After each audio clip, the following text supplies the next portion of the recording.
Shalom. Damos la bienvenida a todos a la casa del Señor. Y a pues todos los que nos están viendo también por las redes, pues les damos la bienvenida a su canal.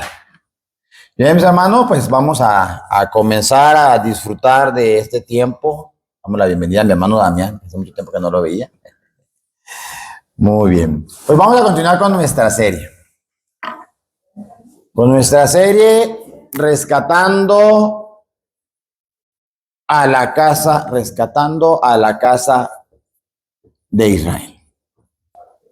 Hoy el tema se llama una congregación encendida.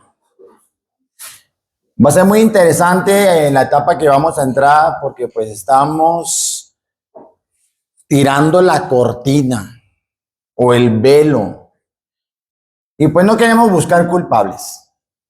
Venimos enseñados desde hace 2000 años a través de la Iglesia Universal que así fue lo que estaba sucediendo en el cristianismo.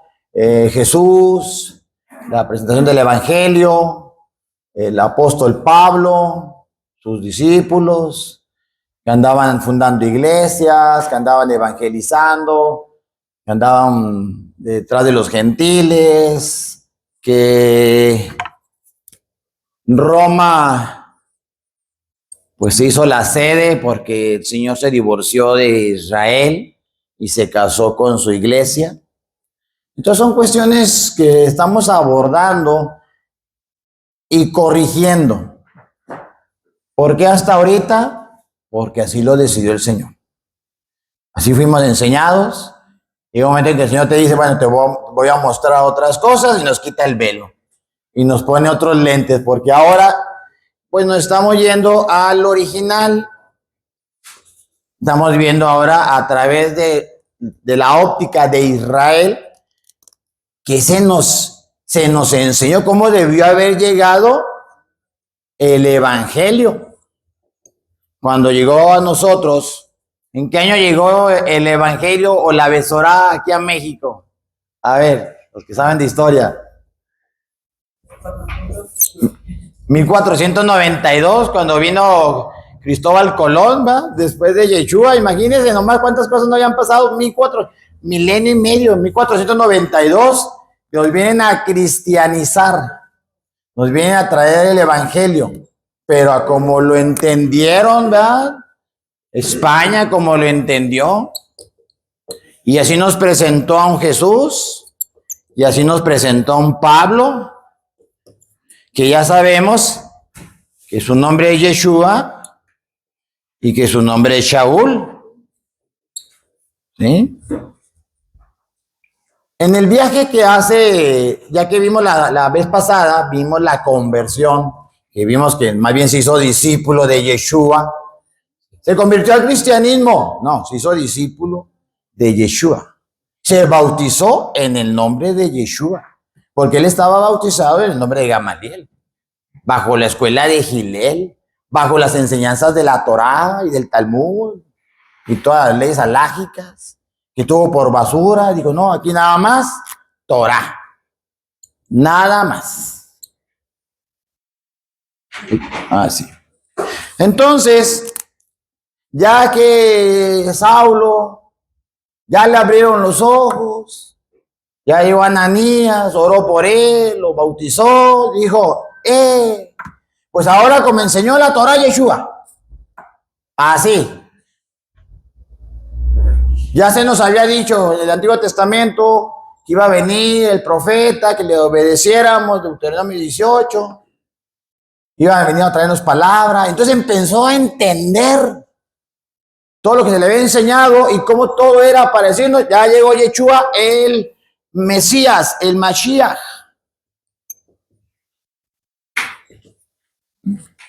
Es el Mesías, el Cristo. Voy a ir rápidamente para que podamos entender de qué congregación encendida voy a hablar. ¿Cuántos viajes hizo Pablo? 3 y hasta 4. Hoy vamos a hablar en el segundo viaje, que él empieza a escribir todavía le llaman las cartas paulinas todavía. Cuando no se llama Pablo, se llama Shaul. Las cartas chaulinas, así deben de llamarse. ¿Sí? Entonces, en el segundo viaje misionero, allá por el año 50, hace una carta, pero quiero llevarte a Hechos 17. Rápidamente, vamos a irnos. Pasando por Anfípolis y Apolonia, llegaron a Tesalónica. ¿Cuál es la congregación encendida de la que vamos a hablar? Tesalónica. Entonces, ¿cómo se llama la carta que hizo? La epístola que hizo a los tesalonicenses. ¿Cuántas aventó? ¿Sí? ¿Cuántos capítulos tiene? ¿Verdad? Fíjense cómo... ¿Y cuántos años tenemos en el Evangelio y en la Besora? Y entonces vamos a empezar a adentrarnos a qué andaba haciendo Saulo. A ver si es cierto que andaba fundando iglesias. A ver si andaba evangelizando cristianos. Fíjese, pasando por Anfípolis y Apolonia, llegaron a Tesalónica, donde había una sinagoga de los judíos. O sea, yo no veo a Pablo parado en una roca. Paganos! ¿Saben qué? Allá en Jerusalén estaba Yeshua y lo mataron porque andaba sanando y haciendo milagros, pero a él se nos habló en los profetas, pero ya vino, ya lo matamos, lo crucificamos, resucitó el tercer día y ya está con nosotros. ¿Cómo ven? Pues, ¿qué va a hacer la gente? Pues nomás lo va a ver, ¿verdad? Pero yo no veo a Saulo haciendo eso, ¿eh? Dice, fue a la sinagoga de los judíos que estaba en Tesalónica. Ahí se fue. Estuvo ahí 3 Shabbat. O sea, ¿dónde está que habían cambiado el Shabbat al domingo? O sea, que cuando le discute, oiga, no, es que Jesús resucitó en domingo. Domingo de gloria. Y el menudazo. ¿No hacemos eso? Domingo de resurrección. Y el menudo. Ay, de pata. Sí, es cierto. De pata. Por favor. Entonces, se cambió el domingo. Ya no hay Shabbat, es domingo. Es que nació el sol de justicia. Y así nos la reburujan. Cuando yo vea a Saulo, 84 días de reposo en todo el libro de Hechos, yo no veo el domingo congregándose o que se cambió el domingo. Usted con eso le tumba el argumento a cualquiera que esté defendiendo el domingo, porque la Iglesia Universal se fue a domingo. Pero ya el Señor nos quitó el velo y estamos guardando el 4º mandamiento y así lo estaba haciendo.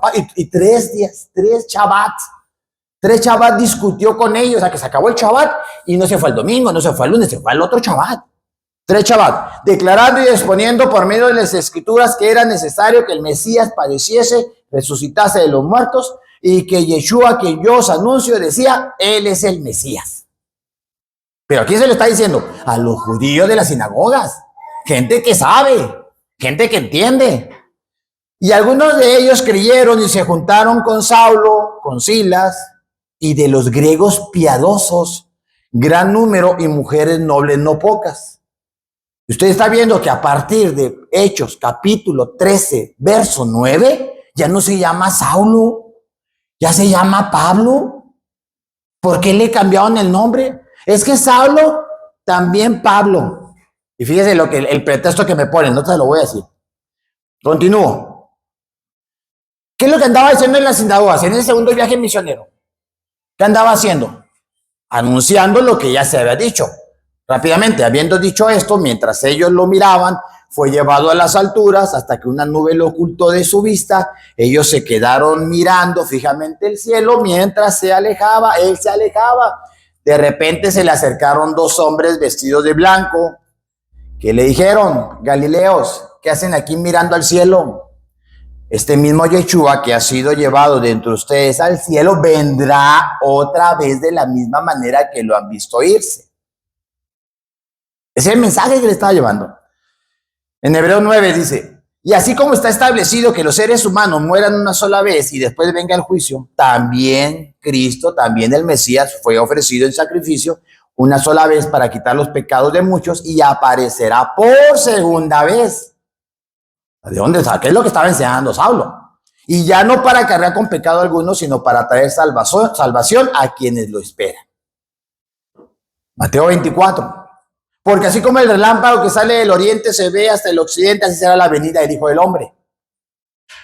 Y continúa. La señal del Hijo del Hombre aparecerá en el cielo. Se angustiarán todas las razas de la tierra. Verán al Hijo del Hombre venir sobre las nubes del cielo con poder y con gran gloria.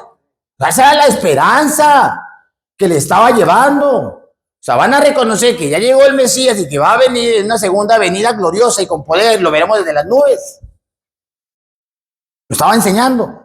Pero en cuanto al día y la hora nadie lo sabe, ni siquiera los ángeles en el cielo, ni el Hijo, sino solo el Padre.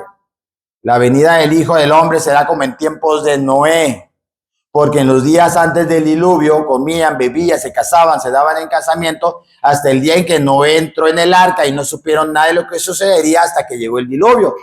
Y se lo llevó a todos. Así será la venida del Hijo del Hombre. ¿Por qué fíjense una cosa, como en los tiempos de Noé? Porque ¿cuándo fue el diluvio? Fue en el segundo mes.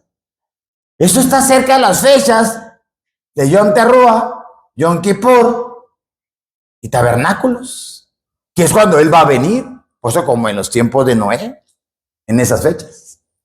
Por lo tanto, manténganse despiertos, y eso es para nosotros. Manténganse despiertos porque no saben qué día vendrá su Señor, pero entiendan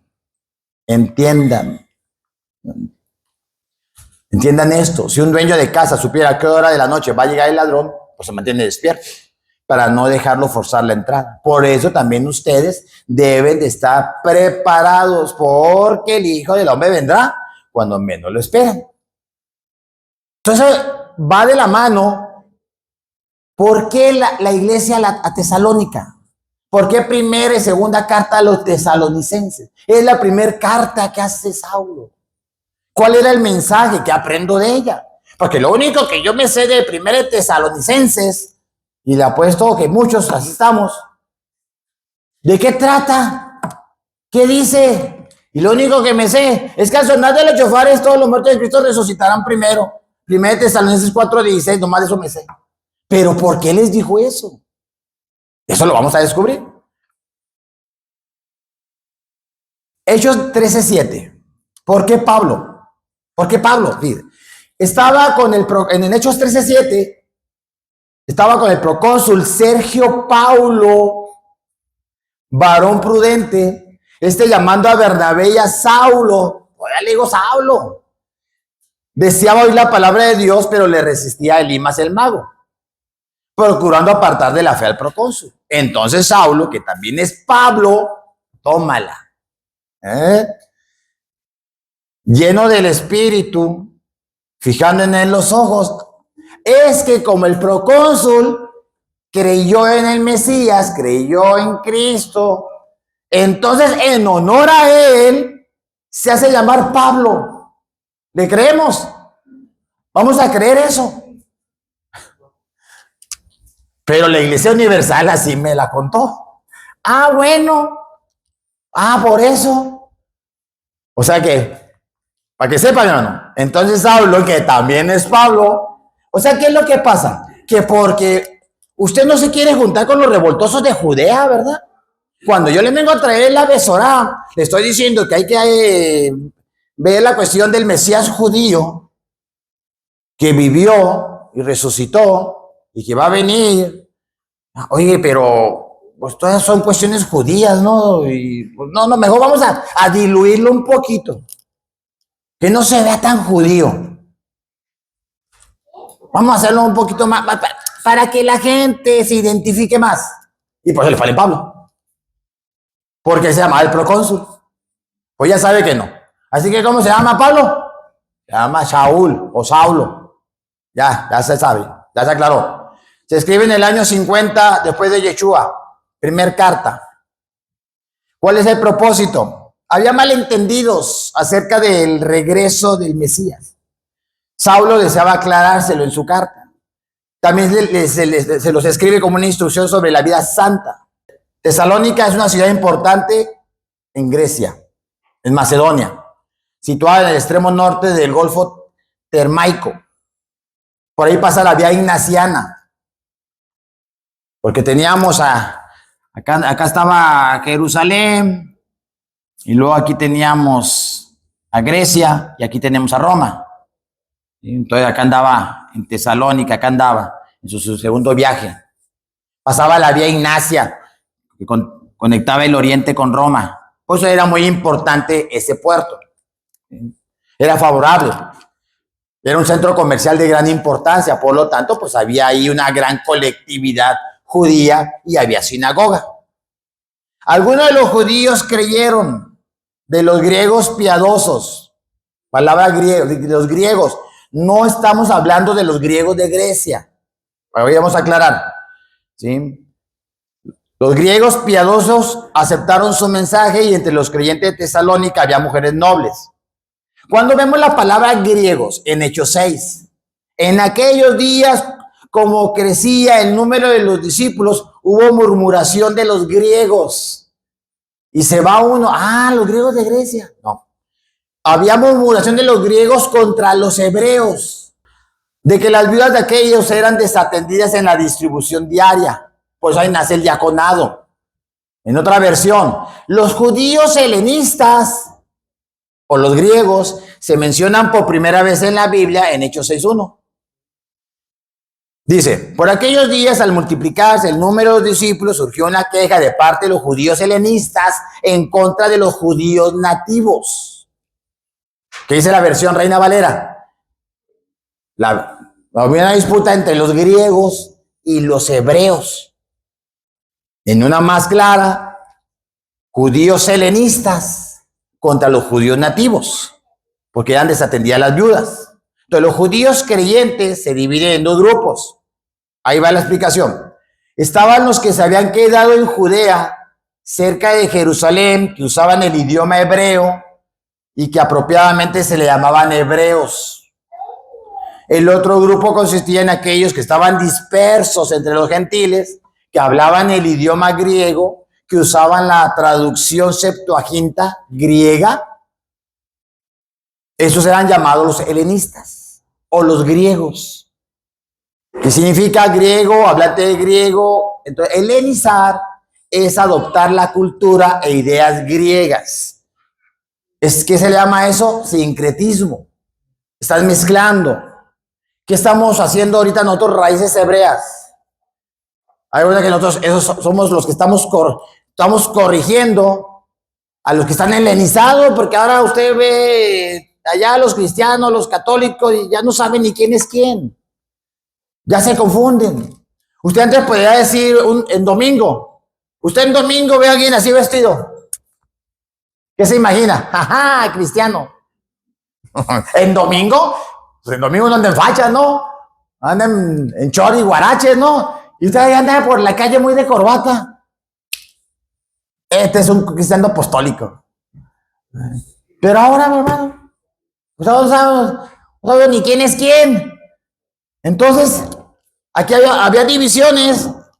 Los hebreos se enorgullecían del hecho de que siempre habían vivido en la tierra de los patriarcas, que hablaban el idioma de sus padres, que estaban cerca del templo, que adoraban allí regularmente. Esos eran los hebreos. Los judíos helenistas de otras partes del mundo estaban celosos, se sentían extraños, había discordias, pero esto no se resolvió automáticamente. No se resolvió. Había dos grupos. Nace la figura del diaconado, con eso de que la disputa, oye, que las viudas que los alimentos, bueno, nace el diaconado. Cuando Pablo hablaba y discutía con los judíos helenistas, a veces esos intentaban matarlo en Jerusalén, entre los judíos que hablaban griego. Había quienes rechazaban a Yeshua como el Mesías, se resistían a la predicación del evangelio. Por eso es que vamos a ver en la primera carta de los tesalonicenses, vemos persecución.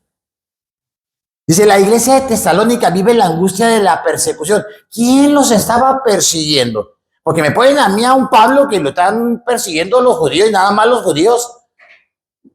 Y es que anda buscando cristianos y anda siendo cristiano. La iglesia de Tesalónica vive la angustia de la persecución porque eran tiempos del emperador. ¿Cuál emperador se imagina usted que estaba ahí gobernando? El emperador Claudio. De ahí, Aquila y Priscila. Él gobierna del año 41 hasta el año 54. ¿Cuándo se escribió la carta? Si está del año 49 al año 54 y la carta se escribe en el año 50. ¿Qué problema había? Había ordenado la expulsión de todos los judíos que se fueran de Roma y sus provincias. No quiero Roma, no quiero judíos. Un decreto promulgado. Entonces, que lo estaban persiguiendo, había persecución. El emperador. Vámonos. ¿Sí? Sugieren que Claudio se vio presionado por la creciente población judía en Roma, que se había establecido durante las primeras décadas, y la desestabilización social que esto implicaba. Dicen que por eso fue. Otros dicen que fue una medida para evitar disturbios, conflictos entre judíos y romanos. El detalle es de que había expulsión. Viven tiempos de expulsión. Ya había llevado Saulo el mensaje. Los creyentes recién discipulados estaban enfrentando persecución, adversidad. Saulo había fundado allí la congregación, luchaba por mantenerse firme en la fe, mientras el miedo y la duda trataban de apagar su esperanza. Imagínate que de repente nos dicen ahorita, vámonos, expulsado aquí. ¿Usted qué piensa? Mi casa, mi trabajo, el negocio. Ahora, ¿para dónde nos vamos? Fíjese la angustia que estaba pasando. Pablo escribe esta carta como un mensaje de esperanza, fe y amor. Eso es lo que usted va a ver. Póngase a leer, después de este estudio, póngase a leer la carta para que se comprenda más, porque si no la ha leído o hace mucho la leyó, es necesario porque estamos en este caminar. ¿Qué andaba haciendo Saulo al momento de escribir las cartas? Así como vamos a ver esta carta, vamos a ver la carta a los Gálatas, la carta a los Colosenses, la carta a los Efesios, y así nos vamos a ir carta por carta para entender si realmente andaba fundando iglesias cristianas o andaba haciendo discípulos cristianos. O sea, lo que nos han dicho que andaba haciendo Saulo. En este caso, la carta a los tesalonicenses es una carta de esperanza, de fe y amor. ¿Por qué? Porque había persecución. Para Pablo, en esa carta hay una visión poderosa sobre el futuro, porque está marcando no solamente el sufrimiento del Mesías, sino también la promesa de la venida del Mesías.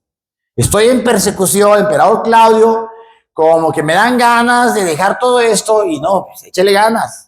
Esperanza, fe y amor. Hay respuestas que transforman el dolor en esperanza y nos van a preparar para desafíos. Y todavía la mirada puesta en la gloriosa venida de Yeshua. Así como debemos estar nosotros. Sí, estamos batallando y la situación y el problema, pero va a venir otra vez el Señor. Perdemos de vista eso. Lo hemos perdido de vista. Que ahí viene el Señor por segunda vez. ¿Y cómo nos va a encontrar? Y no se trata de que andemos a la última, pues todos apurados y que nos encuentren bien. Porque al final de cuentas, eso es lo que queremos. Que el Señor nos encuentre como obreros diligentes. ¿Cuántos dicen amén? Entonces, al comenzar la carta, el Malak, no el apóstol, el Malak, como lo vimos la vez pasada, el Malak, Saulo, Silvano y Timoteo se dirigieron a la iglesia con un saludo lleno de bendición y gratitud. Me voy a ir rápido en estos 5 capítulos. ¿De qué estaba hablando Saulo? Dice 1 Tesalonicenses, Saulo, Silvano, Timoteo, a la iglesia, a la congregación de los tesalonicenses que está en Dios, el Padre, y en el Señor Yeshua, gracia y paz a vosotros. O sea, que con esto yo me doy cuenta que nunca Saulo estuvo presentando a Yeshua como Dios. Haz que Jesús es Dios. Otra cuestión que hay que arreglar y resolver. Jesucristo, hombre. Yeshua, hombre. En el Señor Yeshua, Dios, el Padre, y en el Señor Yeshua, gracia y paz a vosotros. ¿Se fija? Y el Señor. Otro problema con el emperador Claudio, que andaban ahí diciendo que Yeshua es el Señor. Y toda lengua confesará que Yeshua es el Señor. Y toda rodilla se doblará delante de Yeshua el Señor. ¿Y qué dicen los de Roma? Allá andan diciendo que hay otro rey, diciéndole al emperador. Pues hay persecución. Ya sé por qué estaban apareciendo en los circos. Porque se lo estaban comiendo los leones. Porque así como, ¿cómo se llama este señor? Recuérdeme el de Esther. El que no doblaba rodilla. Mardoqueo. Imagínate todos agachados, doblando rodilla y Mardoqueo. Nomás viéndolo. Por eso le pusieron una horca. ¿Y cómo que Yeshua es el Señor? Pues si el emperador es el Hijo de Dios. Es Dios en la tierra. ¿Qué le recuerda todo eso? Este saludo, lejos de ser una formalidad, es una poderosa afirmación de gracia y paz. Dios en medio de la tribulación. Por eso le puse todo este esquema. Para que sepa cómo estaba la iglesia de Tesalonicenses y nosotros nos estamos quejando. Ahorita estamos en una situación de adversidad, de dificultad y estamos llorando. Y estamos flaqueando. Viene la segunda venida gloriosa del Señor. Hay que estar firmes, anclados en la paz de Yeshua. Él asegura que a pesar de las dificultades que estamos viviendo, la gracia de Dios es suficiente. ¿Cuántos dicen amén? Fíjate, o sea, es que el ruido que provoca, hermano, el ruido que provoca tus situaciones, tus dificultades, hace que se te olvide la meta final. ¿Por qué no tienen los ojos puestos en Yeshua? Porque le está pasando lo que a Pedro caminando muy bien sobre el mar, y al momento que vio a los lados a la tormenta se nos hunde. Y así nos pasa a nosotros. Empezamos a ver nada más con esas olas cómo se levantan y nos hundimos. La gracia de Dios es suficiente para mantenernos en pie a medida que avanzamos. Hay gratitud por esta iglesia. Se reconocen tres aspectos. Lo vemos en el verso 23. Damos siempre gracias a Dios por todos vosotros, haciendo mención de vosotros en nuestras oraciones, recordando delante de Dios y Padre nuestro la obra de vuestra fe. Vuestra fe, ¿qué dijimos? Emuná, obediencia y fidelidad a los mandamientos. El trabajo de vuestro amor y la constancia de vuestra esperanza en nuestro Señor Yeshua. Nunca lo presentó como una deidad, sino que nos podemos presentar delante del Padre por medio de Yeshua. Pilares, fe, amor y esperanza. Entonces son palabras, mi hermano, que si usted venía angustiado, pues esta carta le debe reconfortar y usted no puede salir igual que llegó. Esos son los tres pilares que la carta a los tesalonicenses está tratando de fomentar y de admirar. Es lo que mantiene firme a la iglesia y Saulo lo reconoce. No solamente agradece la perseverancia, sino que destaca esos valores que le han permitido mantenerse firmes a pesar de las persecuciones. La fe no es solo teoría, son obras. Demuéstrame tu fe sin obras y es una fe muerta. En primera de Tesalonicenses 1:6, Saulo destaca cómo los tesalonicenses, no solamente palabras, sino obras.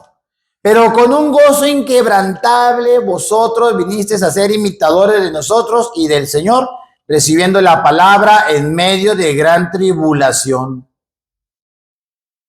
¿Se observa eso? Con gozo del Espíritu Santo. Y nosotros llorando por la llanta ponchada. O estamos llorando porque ya no me hablan. O estoy llorando porque pues es que no hay dinero. Es que estoy llorando porque los negocios no van bien. O no hay trabajo. Oiga, mi hermano, lo estaban persiguiendo. Le costaba la vida. Sin embargo, aquí dice, y recibieron la palabra en medio de gran tribulación. ¿Qué dice tribulación? Gran tribulación, con gozo del Espíritu Santo. Muestra de fe auténtica. A pesar de la dureza de la persecución, no se dejaron vencer. Al contrario, el gozo del Espíritu Santo les da fuerza, les permite mantenerse en pie en los momentos más oscuros. Es impresionante ver cómo en medio de las pruebas el Espíritu les da ese gozo que no depende de las circunstancias externas, sino este gozo es el testimonio de una fe verdadera. No se mide solamente en los momentos fáciles, sino también en los tiempos de sufrimiento. Podría usted decir, pues es que es fácil leerlo, ¿ah? O es fácil decirlo. Y el Señor le empieza a poner en las situaciones en donde, ay papá, me estás haciendo llorar. Pero ¿cuándo lo han dejado solo? ¿No es necesario acaso entonces las pruebas? ¿No es necesario pasar por ese tipo de situaciones? Para que entonces el Señor se pueda manifestar. En la mañana estaba orando con la canción que se llama Dios de lo imposible. De lo imposible. ¿Cuántas veces en este año el Señor no se manifestó en una situación que usted pensaba, aquí ya no hay más, aquí ya no hay remedio? Es más, ya usted se estaba hasta adelantando a lo que iba a pasar. Y el Señor llegó, salvó la situación. 1 Tesalonicenses 1:7, de tal manera que habéis sido ejemplo a todos los de Macedonia, los de Acaya que han creído. Porque partiendo de vosotros ha sido divulgada la palabra del Señor, no solamente en Macedonia y Acaya. O sea, por el testimonio de fe, amor y esperanza. Le estaban ayudando a Saulo. Oye, pues, entonces también tú, también a ti. No, pues también yo. Te envían a contagiar tu testimonio. Es impresionante ver cómo se convirtió en algo contagioso. Como chispa que prende un fuego, su testimonio no solo animó a aquellos que estaban cerca, se esparció por Macedonia y por Acaya.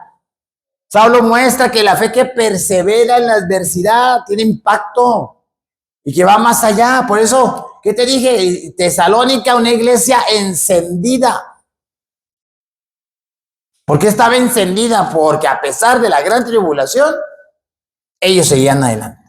Recibieron la Besorá, que llegó el Mesías, que es Yeshua, el Mesías, que resucitó, que volverá, y creyeron. Y esa es la esperanza. Casa de Israel. No era el pagano que nunca había escuchado ni de esto. Estaba yendo a las sinagogas y estaba encontrando judíos, prosélitos de justicia, prosélitos de la puerta, y el que se acerca. Pero entendían del mensaje. Porque partiendo, dice 1:8, dice, porque partiendo de vosotros se divulgó la palabra, no solamente en Macedonia, en Acaya, en todo lugar, vuestra fe en Dios ha sido divulgada, de tal manera que nosotros no necesitamos decir nada. Tu testimonio vale más que 1000 palabras. La gente te ve, la gente te observa. A veces uno pareciera que ni lo toman en cuenta, pero la gente te está viendo. Cómo obras, cómo actúas, qué haces. Se dan cuenta que tienes una situación, qué haces. Y los primeros que te ven son tus hijos. Son los primeros. ¿Cómo has reaccionado? ¿Qué has hecho? ¿Cómo obras? Tu testimonio, hermano. Son nuestros testigos silenciosos. Y se dan cuenta de todo. ¿Y sabe cómo le hacen, verdad? De todo se dan cuenta. Por su forma de vivir, la Besorá, los tesalonicenses se convirtieron en predicadores del mensaje del Mesías. Era un testimonio fuerte, que no hacía falta que Saulo predicara más su fe. Hablaba por sí sola. No necesitaban palabras adicionales. Su testimonio de fe era el vehículo por el cual la Besorá se estaba expandiendo a nuevas regiones. Si la intervención de Saulo, porque Saulo ya ni estaba, ahorita lo vamos a ver. Seguimos avanzando en el 9:10, ellos mismos cuentan de nosotros que recibimos de vosotros y cómo os convertís de los ídolos. Judíos helenizados. Pues es que mientras adoremos, decían ellos, mientras adoremos a Yahweh, pues también a otros dioses. Estaban un ratito paseos y un ratito para Yahweh. Pues mientras no dejemos de adorar al Señor, pues podemos adorar a otros dioses.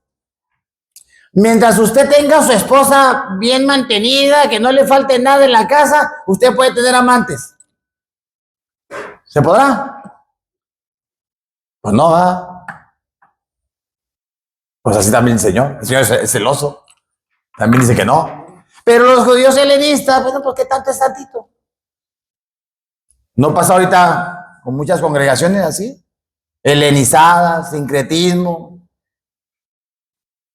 Hay que ser enseñados. Pero fíjese, ellos mismos cuentan de nosotros que recibimos de vosotros y cómo os convertís de los ídolos a Dios. para servir al Dios vivo y verdadero. O sea, dejaron la idolatría, mi hermano. Pues no que ya no hay Torah, no que andaba enseñando eso Saulo, que ya no había leyes, que ya no había Torah. Pues aquí le está diciendo el mandamiento 1 y 2. ¿Vean?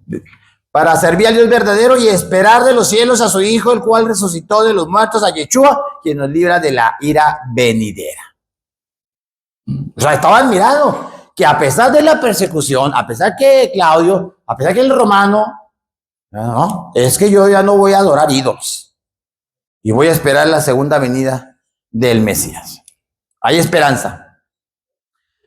Estaba anticipando el regreso del Mesías, un regreso que les daría liberación final de la ira venidera. O sea, toda la carta, esperanza en la venida del Mesías. Hay esperanza, que es lo que los mantenía firmes y les daba fuerzas para seguir adelante.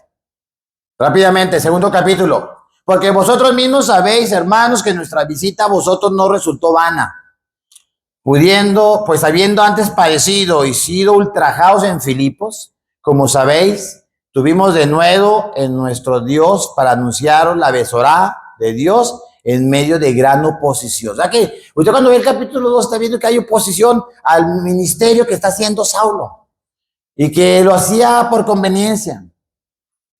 Algo va a ganar. Pero Saulo les decía que no.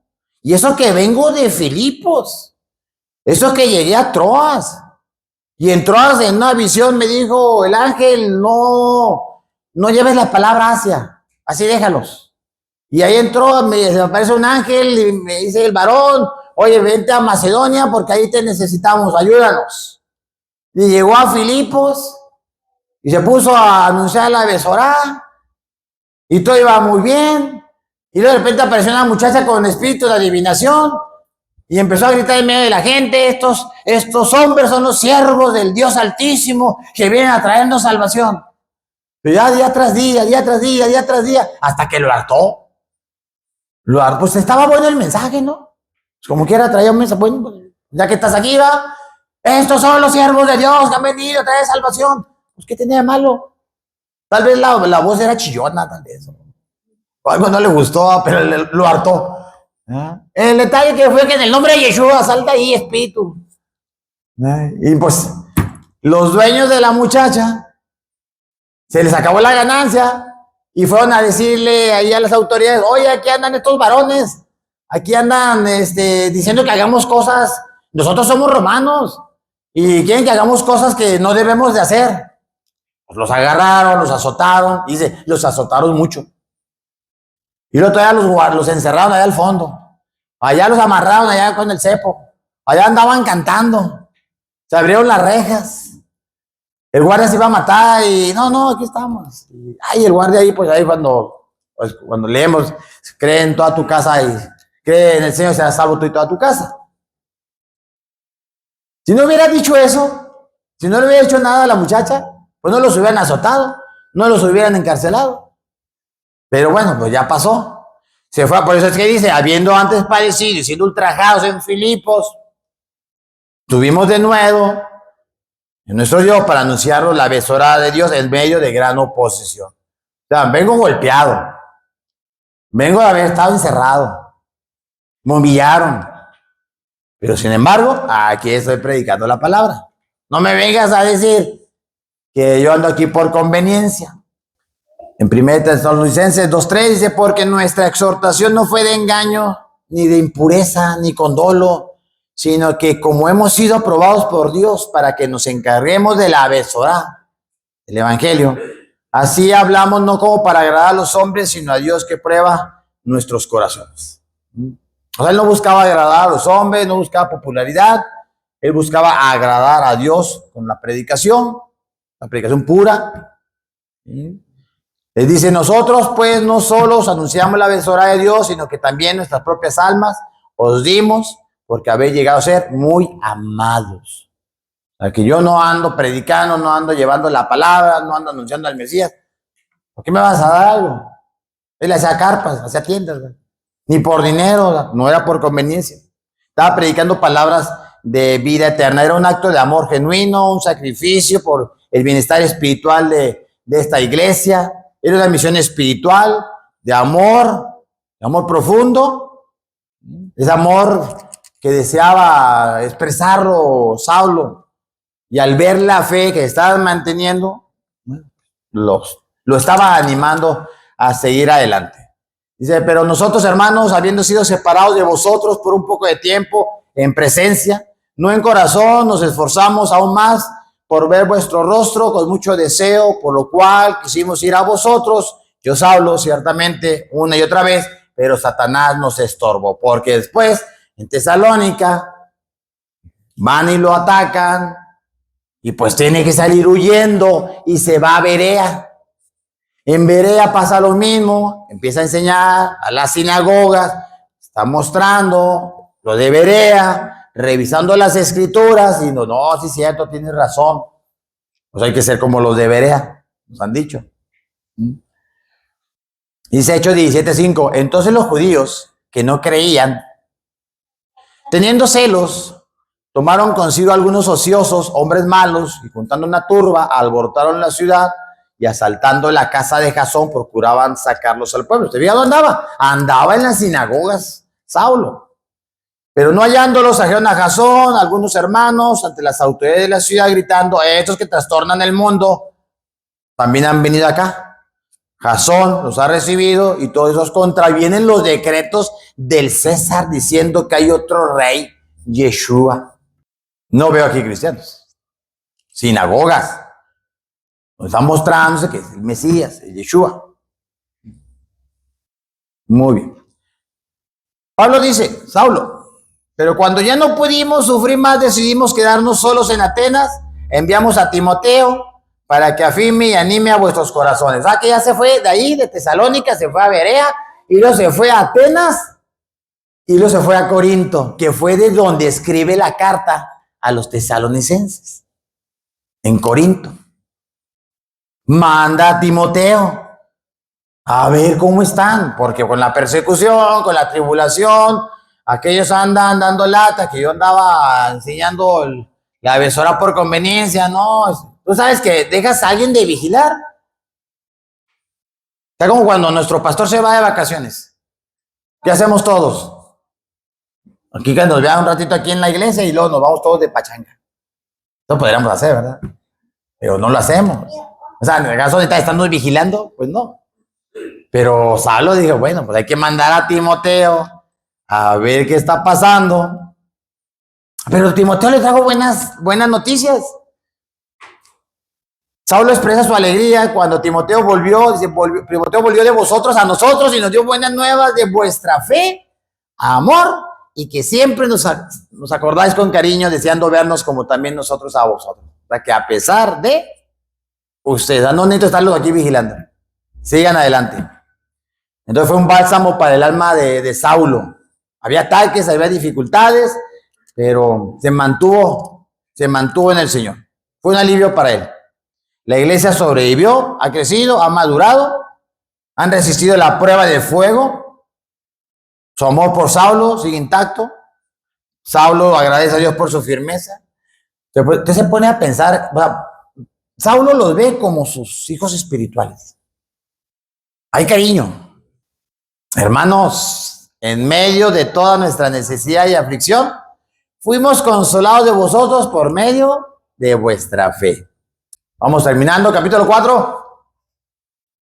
Vamos entendiendo el contexto de esta carta. ¿Y qué es lo que espera? O sea, ¿qué aprendemos de esta carta? No necesitamos que nos estén vigilando. No necesitamos que nuestros pastores estén a ver, cuando le digan, hoy le voy a ir a visitar a tu casa, es porque algo anda mal. Esas visitas a la casa, mire, es por algo. No solamente que esté la casa limpia, es que algo está pasando. Es interesante este capítulo 4 porque por ahí andaba diciendo la Iglesia Universal que ya no había Torá, que ya no había mandamientos, que andábamos China libre. Bueno, el capítulo 4 a mí me dice que está dando instrucciones finales sobre cómo vivir una vida que refleje verdaderamente la fe que profesamos. Ya hablamos de que hay fe, que hay amor, que hay esperanza, dice entonces el capítulo 4. Interesantísimo. Dice, por lo demás, hermanos, os rogamos y exhortamos en el Señor Yeshua, que de la manera que aprendiste de nosotros, como os conviene conduciros y agradar a Dios, así abundéis más y más. Porque ya sabéis qué instrucciones os dimos por el Señor Yeshua. Pues la voluntad de Dios es vuestra santificación. ¿Y qué dijimos que es santificación? Pues guardar los mandamientos de Dios que nos llevan a santidad. No es que nos aparezca una aureola aquí arriba y somos santos. Santo es apartado.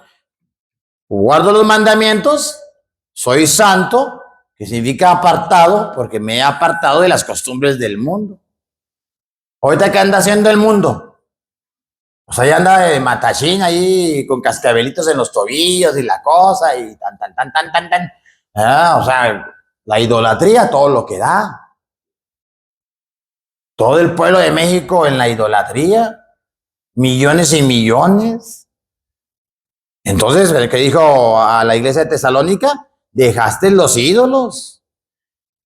Vuestra santificación, o sea, yo dejo hacer, pues, ¿qué mandamiento me dice así? Así. Me santifico, porque sin santidad nadie verá a Dios. Sin la obediencia a su palabra nadie verá a Dios. Y dice, que os apartéis de fornicación, Levítico 18. Bueno, ¿qué anda la ley? Que cada uno de vosotros sepa tener su propia esposa en santidad y honor. Dice, esposa, no esposas, ni concubinas. Tu esposa en santidad y honor, no en pasión de concupiscencia. Concupiscencia, deseos anhelantes de lo terrenal, de pasiones sexuales, de concupiscencia, como los gentiles que no conocen a Dios. Que ninguno agravie ni engañe nada a su hermano.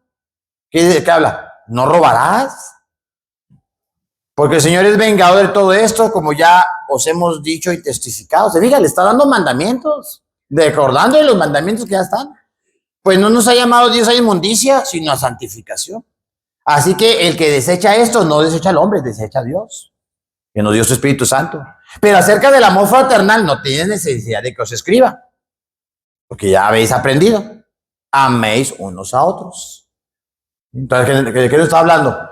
De todos los mandamientos donde tú demuestras, ¿cómo dijo Yeshua? Amar a Dios con todo tu corazón, con toda tu fuerza y con toda tu alma, y amar a tu prójimo como a ti mismo. Entonces, en la Torah veo mandamientos para demostrarle a Dios que lo amo, veo mandamientos para demostrarle a mi prójimo que lo amo. Y también lo hacéis así con todos los hermanos que están por toda Macedonia, pero rogamos, hermanos, que abundéis más y más. Fíjense, y que procuréis tener tranquilidad y ocuparos en vuestros negocios y trabajar con vuestras manos de la manera que os hemos mandado. O sea, también no se aflojo, porque con eso que ahí viene la segunda venida de Cristo, muchos estaban dejando de trabajar. No, es que ahí viene. Ya, vamos a vender todas las cosas y aquí no estamos. No, hay que trabajar. A fin de que os conduzcáis honradamente para con los de afuera y no tengas necesidad de nada. Entonces dejó establecido, pues sí andamos en los mandamientos, y un que otro en el Talmud. Así que no solamente les recuerda cómo deben de vivir, sino que les insta a seguir creciendo en esa vida que agrada a Dios. No es un mensaje de complacencia, es un mensaje de superación. La vida del creyente no es solamente un acto de fe al principio, es una constante transformación, es una exhortación, el testimonio visible de lo que creen, que abunden más y más. Porque es la voluntad de Dios vuestra santificación. Y así entonces, usted empieza a estudiar la palabra, empieza a conocer los mandamientos. Este aplica, lo hacemos por amor. Solo deja claro que no estamos llamados a vivir en la impureza, sino en la santidad. Todo lo que es inmundo, al Señor no le gusta. No tenemos ninguna necesidad de andar en aquellos caminos como andan los gentiles que no creen en Dios. Avanzamos al capítulo 5, mi hermano. Pablo le recuerda, pero acerca de los tiempos y de las ocasiones no tienes necesidad, hermano, de que os escriba. Entonces, ¿se lo está diciendo a un público pagano o a un público que conoce? Un público que dice, le recuerda, pero acerca de los tiempos y de las ocasiones no tiene necesidad, hermano, de que os escriba. Hablando de la cita, de los muedim, pesa, panes sin levadura, primicia, Shavuot, ya lo sabes. Entonces, el evento de que regrese el Mesías no es un evento sobre el cual tengas que preocuparte o intentar predecir, porque seguro va a llegar a su debido tiempo. Es que nadie sabe el día y la hora. Ya sabemos que va a llegar en un día Yom Teruah. Por eso señaló en 1 Tesalonicenses 4:16, al sonar de los chofares. ¿Y cuándo sonan los chofares? En Yom Teruah.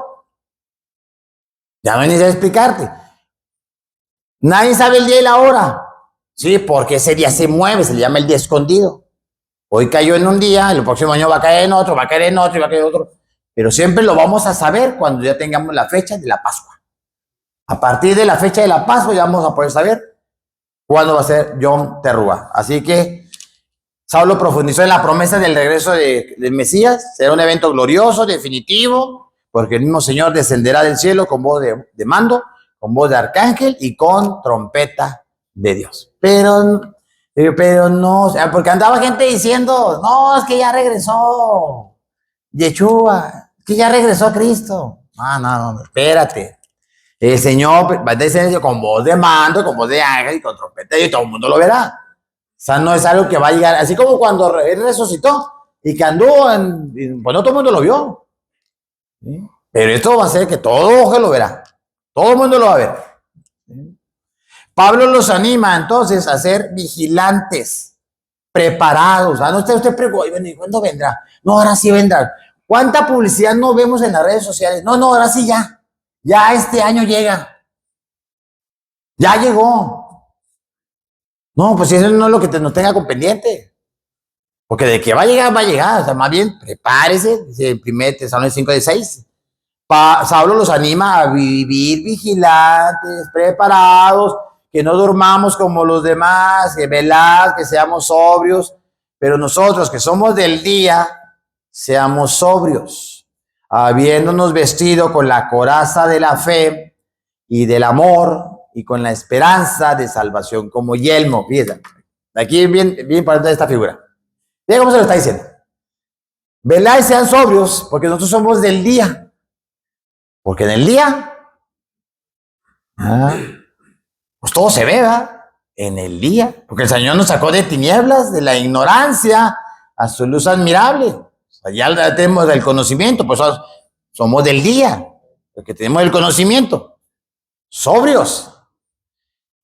Vestido con la coraza de la fe, la coraza de la fe. O sea, de la obediencia a los mandamientos de Dios. Esa es tu defensa. Los mandamientos. Y con la esperanza de salvación como yelmo. ¿Y qué hace el yelmo? ¿Qué le está protegiendo? La cabeza. ¿Y qué hay en la cabeza? Su mente. ¿Y qué hay en su mente? Sus emociones, sus pensamientos. Y usted le pone entonces, ¿qué debo de tener en mi mente? En mis pensamientos y en mis emociones. La esperanza de la segunda venida de Yeshua. Esa es mi protección. Porque aquí, mira, te bombardean todo lo que entra, todo lo que te ven por lo que entra por tus ojitos, por lo que entra por tus oídos, todo lo que tocas. Eso es una protección porque entra y ahí tiene que haber un yelmo de salvación. Cuida tu mente. Tal es la protección, guardando los mandamientos, pero lo que entra por tus ojos, que entra por tu mente. Así que es una vigilancia espiritual y no cae en la complacencia. Y bueno, pues de aquí a que venga, me la paso cotorrona y después me arrepiento. ¿Cuántos no hemos pensado eso? ¿O cuántos no llegamos a pensar eso? Ahorita me voy al tango, y ya cuando me vaya a morir me arrepiento. Y si no, en un segundo se nos va la vida. En un segundo. Se cayó y se murió. ¿Y cuándo tuvo tiempo de arrepentirse? diligentemente. Vivir con la expectativa del regreso del Mesías, la esperanza en su venida, es lo que nos debe mantener alerta y preparados. Esa es la importancia. Vivir en una comunidad animándonos mutuamente. No, ya andan solos. No, Dios está en todas partes. ¿Para qué voy a la iglesia? ¿De aquí puedo estar? Por lo cual, animados unos a otros y edificados unos a otros, así como lo hacéis. La vida del creyente no es carrera solitaria. Hay que buscar una comunidad. Es esencial para el crecimiento, la perseverancia, la fe, la unidad y el amor. Son los pilares. Se dice, y el mismo Dios de paz os santifique por completo, y todo vuestro ser, espíritu, alma y cuerpo sea guardado irreprensible para la venida de nuestro Señor Yeshua. ¿Te fijas? Preparado. No, que si viene, que no viene, que ya mero se cumple, que si ya, no.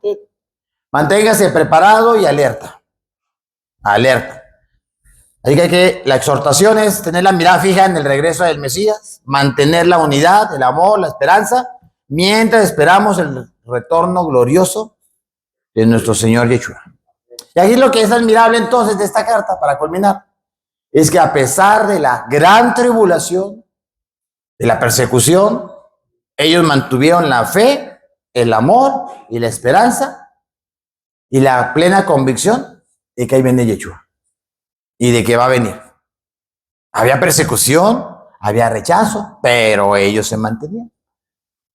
Así que resalta algo profundamente significativo y sabe que en medio de gran tribulación, con gozo del Espíritu Santo, cuando yo me pongo ya a ver entonces este matiz de esta población, de esta congregación, pues a veces andamos con puras chiquilladas y nos chipilamos demasiado con el Señor. Y no queremos que nada nos duela, que nada nos pase, que nada suceda. Porque el gozo se me va en 2x3. Yo te pregunto, cuando todo lo demás parece desmoronarse en nuestras propias vidas, cuando enfrentamos pruebas que parecen abrumadoras, ya sea que estemos atravesando dificultades personales, profesionales, espirituales, la realidad es que todos nos enfrentamos a momentos en los que las dificultades parecen interminables. Tal vez ahorita tiene usted una dificultad que le ha parecido interminable. ¿Y hasta cuándo, Señor? La pregunta que debemos hacernos entonces, ¿de qué manera nuestra fe en Cristo puede sostenernos en estos tiempos difíciles? Esa es la pregunta. ¿Cómo podemos experimentar el gozo de Tesalónica? El gozo del Espíritu Santo en medio de nuestra propia tribulación, porque cada quien trae su propia tribulación. Yo podría pensar, ay, hermano, pero si usted lo que tiene, está bien sencillo. Ya ni las mías. No, que el Señor le da a cada uno a la medida de su capacidad. Y para otro puede ser un mundo. Pero llega un momento en que todo eso va pasando. Son pruebas que vamos pasando. Al final de la carta, el mensaje no termina con una simple consolación por sus pruebas, sino un fuerte llamado a vivir una vida transformada. La venida del Mesías es la esperanza que debe sostener a cada creyente. Esta esperanza no solamente es un consuelo para el futuro, nos invita a Saulo a entender que el regreso de Cristo tiene implicaciones futuras y profundas para, como vimos hoy. 1 Tesalonicenses 5:8. Saulo le recuerda a los creyentes, pero nosotros que somos del día, seamos sobrios entonces. Alertas. Eso es lo que quiere. Alertas. Fe, esperanza y salvación. Finalmente, las circunstancias nos están desafiando. La esperanza de la venida de Cristo es el ancla que mantiene nuestra fe firme. Ahí tome nota, mi hermano. Las circunstancias que desafían la esperanza de la venida de Cristo es el ancla que mantiene nuestra fe firme. Debe ser la motivación para nuestra vida diaria. No podemos vivir como si Cristo no regresara. Vivir con la esperanza en su venida. Eso cambia nuestra fe, nuestras relaciones, nuestra actitud al trabajo, nuestra forma de lidiar el sufrimiento, la santidad, el amor y la esperanza. No son virtudes para un futuro lejano, sino principios que deben de guiar nuestra vida. Por eso es importante, cuando estamos en la comunidad, como dice Saulo, edificándonos unos a otros. Como ahora que tenemos un grupo, mis hermanos, pasó esta situación, y pues ya todos nos unimos en oración.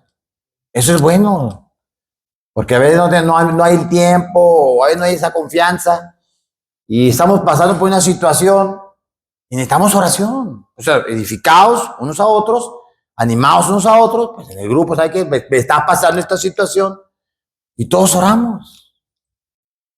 Y el Señor oye. Hoy el mundo está lleno de desafíos. Como discípulos en Yeshua, misión de vivir de tal manera que nuestra vida refleje la esperanza que tenemos en Cristo. Que esa esperanza sea el testimonio para el mundo. ¿Qué significa aplicar esa esperanza? Hoy en nuestra vida significa hacer una pausa, preguntarnos si estamos viviendo con la misma esperanza de Tesalónica. Si nuestra fe se refleja en nuestras acciones diarias. Implica revisar nuestras prioridades, nuestras relaciones, nuestras decisiones. Asegurarnos de que todo esté alineado con la certeza de que Cristo viene. Está alineado. La esperanza en su venida es el motor que nos impulsa. Vivir con santidad, amor y propósito es lo que el mundo necesita ver. Ver la esperanza del Mesías reflejada en nuestras vidas. Por eso Saulo nos exhorta a que vivamos como los tesalonicenses. Ese es el mensaje que nos da esa carta. A pesar de lo que nos está pasando. Nuestra vida diaria. Que sea un recordatorio. Cristo viene, Cristo está cerca, la esperanza está cerca. Estamos esperando la venida de Cristo. Esa esperanza futura, fuerza transformadora que debe de impactar cada área de nuestra vida. Entonces, si ahora con esto, que ya conocimos el contenido de la carta a los tesalonicenses, sea usted sincero con usted mismo. ¿Ya la había leído? ¿Ya la había entendido de esa manera? ¿O no le había alcanzado el tiempo todavía para leer esta carta? Hay un mensaje profundo. Yo te pregunto, ¿cómo te ha impactado entonces la carta de Saulo a los tesalonicenses? Y reconocer, sí es cierto, a veces nos invade toda esa penumbra del mundo y se nos olvida que hay una promesa de que va a regresar otra vez Yeshua. ¿Para qué? ¿Y cuándo va a ser el tiempo del fin? ¿Cuándo van a suceder estas cosas? Ahí fue cuando yo les digo, es que voy a regresar. Tengo que ir a preparar morada para ustedes. Y creyeron. Y se lo estaba diciendo para que ellos entendieran y creyeran, voy a morir. Van a tomar mi vida. Voy a resucitar y voy a regresar. Pues si ya vieron entonces que lo apresaron, que lo azotaron, que lo crucificaron, y que al tercer día resucitó, no, entonces iba a volver. ¿Ya cumplió todo eso? Es el mensaje que entonces Saulo también entendió, porque lo escuchó. Y no que lo haya visto, lo oyó. Entonces dijo Saulo, no, pues sí es cierto, va a venir, hay que prepararnos. Hay que llevar este mensaje a los que todavía no saben que ya el Mesías ya llegó, porque ya estaba profetizado por los profetas del Antiguo Testamento. Ya llegó. Y va a volver. Entonces, esta carta, ¿cómo nos está impactando? ¿Qué áreas de mi vida necesitan ser llenadas con esa esperanza que Saulo les dio? Que nos ayuda a crecer en fe, vivir con propósito, y que cada día es una oportunidad para vivir con la esperanza viva de que el Mesías viene. Y eso nos va a animar a seguir adelante. ¿Dificultades? Sí. Vivimos con fe. Yo recuerdo cuando yo leí por primera ocasión, buscar la justicia de Dios y lo demás viene por añadidura. Y entonces a mí se me enseñó, buscar la justicia de Dios. Pues sí, pues buscar a Jesús y creer en Él. ¿Ya somos justificados? Sí. Somos salvos por Él. Buscar la justicia, buscar los mandamientos de Dios y lo demás viene por añadidura. Y para que usted tenga acceso a los mandamientos de Dios, pues debió haber recibido primeramente la sangre de Cristo. para ser salvo. Y luego recibe la sangre de Cristo y el Señor le da el Consolador y le da el Espíritu Santo que le ayuda a andar en la palabra. Buscamos la justicia, los mandamientos de Dios y lo demás viene por añadidura. Pues sí, viene aquel y el diablo y que Satanás y que me estorba y tengo tropiezo, pero ahí viene el Señor. Y vamos a estar en el reino milenial con Él. Las dificultades, vivimos con fe, caminamos en amor, mantenemos la mirada fija en el regreso glorioso de Yeshua. La espera no es pasiva, es activa y llena de propósito. Amén, mis hermanos. Póngase de pie, mi hermano. Esa es la carta a los tesalonicenses. Aleluya, gloria a ti, Señor Padre. Si te gustó este video, dale like y compártelo con tus amigos. Suscríbete a nuestro canal si no lo has hecho y activa la campanita para que YouTube te avise cuando subamos nuevos videos. Bendiciones.